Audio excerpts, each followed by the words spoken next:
Hello everyone, আমি বিপাশা আজকে first নিজের ভয়েস ওভার দিয়ে মিনি ব্লগ পোস্ট করলাম। আজকে একটা স্পেশাল দিন, সেটা হচ্ছে জামাই ষষ্ঠী।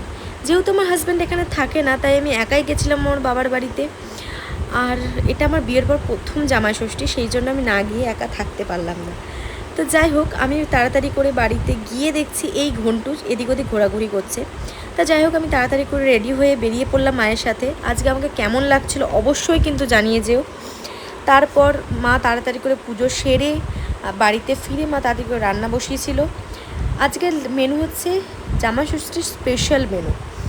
তো যাই হোক, খাওয়া দাওয়ার পর বাড়িতে বাবা অনেক কিছু গাছ লাগিয়েছিল, তো সেগুলোই দেখছিলাম। বাড়িতে অনেক জামরুল ধরেছিল, ড্রাগন ফ্রুট হয়েছে, সবজি ফুল অনেক কিছু লাগিয়েছে। সেগুলো সবই লাগিয়েছে আমার বাবা আর বোন। তা যাই হোক, আজকের দিনটা আমার বরকে আমি খুব মিস করছিলাম। এইভাবেই আমার দিনটা আজকে কেটে গেছে।